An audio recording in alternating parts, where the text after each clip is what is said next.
salue dans le nom puissant et glorieux de notre Seigneur, Sauveur Jésus-Christ. Que la paix du Seigneur soit sur vous. Comme je vous l'ai dit, nous allons aller à l'eau profonde. Oui, chers frères et sœurs, quand le Seigneur m'a appelé en 2005, j'ai commencé à étudier véritablement la Bible pour comprendre les mystères qui étaient en Christ. Parce que j'ai compris que le Seigneur Jésus-Christ était un être surnaturel. Il était homme et esprit à la fois. Et Christ venait nous révéler la dimension surnaturelle que le Père a mis aux hommes. Donc aujourd'hui, comme je l'avais dit la fois dernière, nous allons parler du mystère du sommeil en Jésus-Christ. On pourrait poser la question à quelqu'un qui n'a jamais dormi.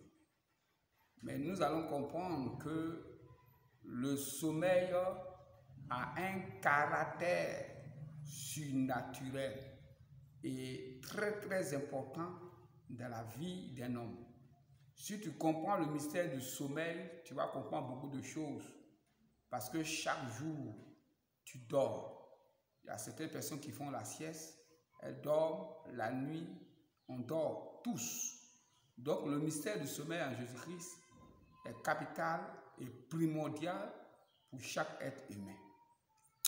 Oui, chers frères et sœurs, voici ce que le Seigneur va m'enseigner.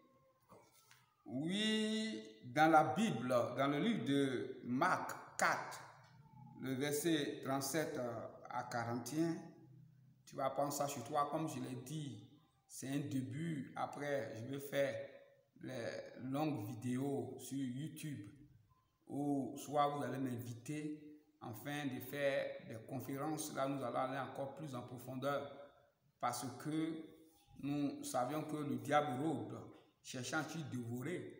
Oui, lorsque nous faisons ces vidéos, eux aussi, ils cherchent véritablement à nous contrarier ou à prendre certaines parties véritablement de nos connaissances.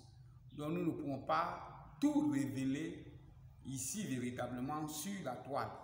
Mais c'est pour vous permettre de comprendre que le Seigneur a choisi l'un de votre frère afin qu'il vous révèle certains mystères. Comme je l'ai dit, Dieu m'a donné le pouvoir dans la connaissance. Je vous redonne véritablement ce pouvoir afin que vous soyez des personnes surnaturelles.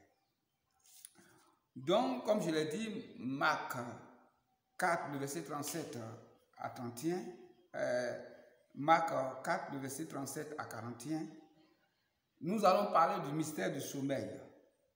Oui, la Bible dit, au commencement, quand Dieu créait, dans le livre de la Genèse 1, le verset 5 à 31, il y a eu un soir, il y a eu un matin. Frère, tu dois comprendre que tout commence d'abord, oui, le soir. Et le matin, cela est déjà achevé, raison pour laquelle il y a un dicton malien qui disait, quand je faisais l'étude, oui, qui dit plutôt la nuit aux esprits et le jour aux hommes, ça veut dire que aux actions. Donc tout commence d'abord dans la nuit. C'est pour cela que cela est important.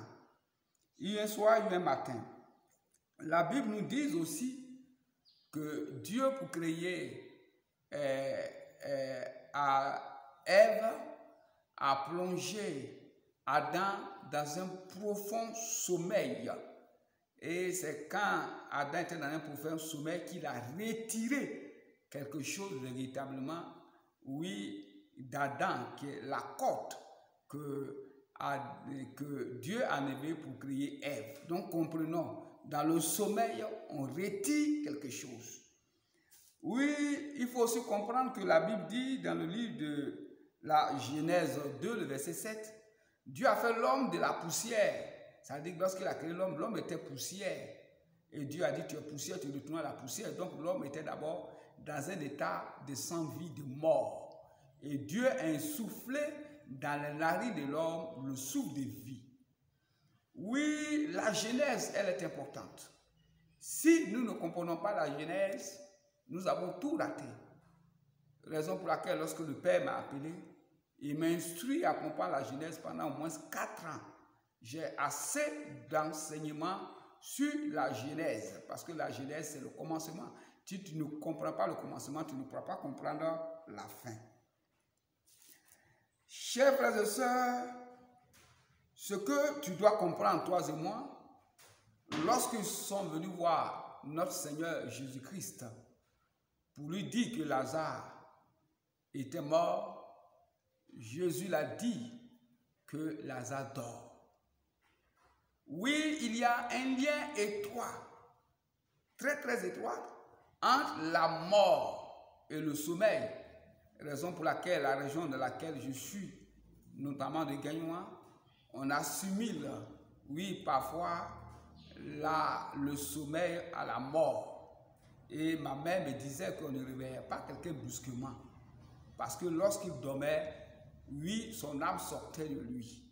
Vous voyez qu'on commence à avoir des similitudes avec la compréhension véritablement de la Bible.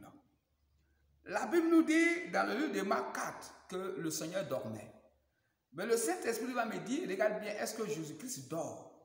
Parce que lorsqu'il s'est réveillé, il était dans la barque, avec tout ce que se passait comme bruit, tout le vent, la tempête, ses disciples étant criés, nous allons mourir.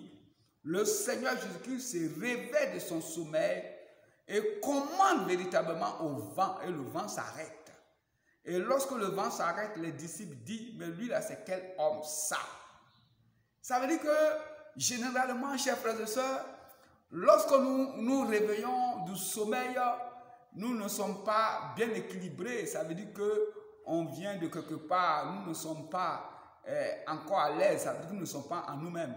Mais voici un homme qui se réveille de son sommeil et il sort de son sommeil avec une grande énergie.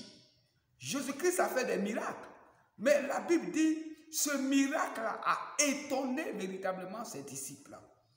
C'est en cela que le Seigneur m'a dit, regarde, est-ce que Jésus-Christ dort réellement? C'est à partir véritablement de ce verset-là que j'ai commencé à faire des recherches sur le mystère du sommeil. Donc frère, ce que tu dois comprendre, quand quelqu'un dort, l'homme est tripartite, esprit, âme et corps. Donc, les deux entités, ça veut dire que l'esprit et l'âme sont surnaturels dans le spirituel et le corps. Donc, quand le Seigneur Jésus-Christ dormait, sa partie surnaturelle, sa partie spirituelle était en relation avec le divin Dieu. Son corps était couché là, mais sa partie spirituelle est dans le surnaturel. L'esprit est en train de me dire, quand on parle du rêve, le corps de la personne est là, mais sa partie, son âme, son esprit est dans le surnaturel. Donc Jésus-Christ dormait, son corps était là, mais sa partie surnaturelle était dans le spirituel. Et étant en relation avec le Père, avec les saints anges, Jésus-Christ venait d'avoir une énergie à travers le sommeil. Oui, chers frères et sœurs, c'est pour cela que l'homme peut faire des jours sans manger, mais des jours sans boire, et plutôt sans dormir, cela va t'affaiblir. Donc le sommeil nous charge sur le plan spirituel, elle nous donne des forces, et elle nous donne des forces aussi sur le plan physique. Oui, raison pour laquelle, comme le diable sait que à travers le sommeil, comme je l'ai démontré depuis la Genèse, Dieu a tiré quelque chose véritablement d'Adam, qui est la côte. Le diable viendra sur nous au cours des sommeils afin de retirer ce que le Seigneur nous donne.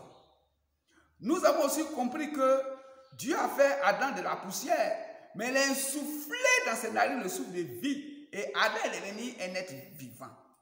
Donc, au cours du sommeil, nous recevons en tant que des êtres humains l'énergie de Dieu. Dieu nous charge. Mais comme les mystiques savent que au cours du sommeil, on est capable aussi, ils sont aussi capables